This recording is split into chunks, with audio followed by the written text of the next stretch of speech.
This is a deal to develop and commercialize this drug called pralsetinib, which is currently pending regulatory approval in the United States for certain genetically defined cancers, including non-small cell lung cancer and certain kinds of thyroid cancers, a mutation or a fusion that's known as RET. Now, this is a very specific and personalized way of going after cancer. Now, the deal with Roche includes $775 million in upfront payments, including $100 million equity investment from Roche into Blueprint, as well as $927 million in potential milestones, plus potential royalties if they are successful down the road. Joining us to discuss this is Blueprint Medicine CEO Jeff Albers.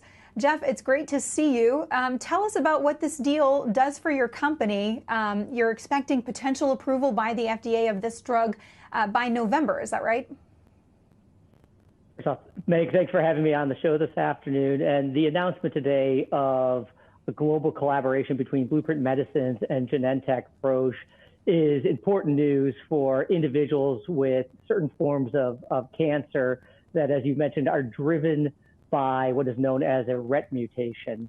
And those mutations occur most commonly in small percentages of patients with non-small lung cancer or advanced thyroid cancer. And in both those settings, patients are in need of additional therapeutic options. The collaboration is centered around Blueprint Medicine's investigational medicine, pralsetinib.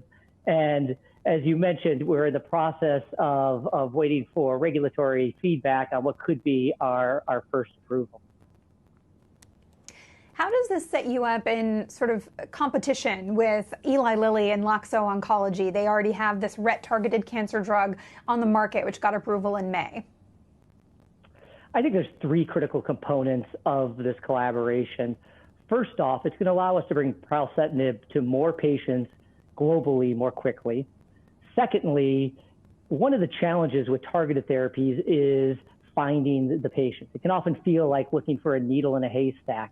And by partnering with Roche and their expertise using data and diagnostics on patient identification, it's like being handed the world's most effective metal detector to help us to find the patients most likely to benefit. And then ultimately for Blueprint Medicines, this now sets us on a trajectory to be a financially independent company over the long term, so we can continue to invest in our platform. And Meg, as you know, that's a unique challenge within the biotech community, and it's something that for a company of our size really could set us apart. Well, I know you also have drugs earlier in the pipeline, and it's been nice to think for just 5 minutes about something other than COVID, but I have to ask you about the impact of COVID, because we know for many companies they've had to put new clinical trials on hold or somehow alter the way they're running clinical trials because of the pandemic. How has that affected your pipeline, and will we see any potential delays because of that? Certainly, we feel the impact of the pandemic like everyone else, and it's been a challenge. And one of the things that I find incredibly gratifying is that our employees have shown resiliency and adaptability, because ultimately we know that cancer doesn't wait for a pandemic. And in fact, patients probably need us more now than ever. And so we've been working with investigators and with patients to ensure that we can make therapies available. And at this point, I've really been thrilled with the progress we've been making in recent months.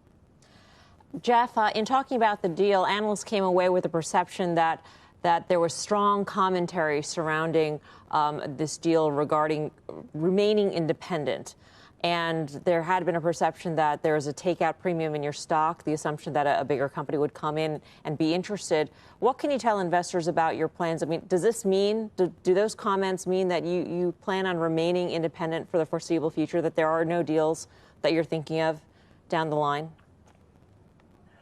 Any collaboration, in my experience, has to be grounded in strong science and shared values and shared goals. And ultimately, why this collaboration was right for Blueprint Medicines now and for pralsetinib was that we and Roche were aligned in that we're just getting started in terms of maximizing the value of pralsetinib, in terms of meeting the needs of more patients over time. And so I actually think that this transaction now doubles down on the notion that we are set up to be the premier precision medicine company over the long term, both from the pipeline that's driven by our great science, and now with the financial wherewithal to continue to invest in multiple programs simultaneously. So the bottom line here is you're saying you're going to go it alone. We're looking to remain independent. All right. Jeff, thank you. We appreciate it.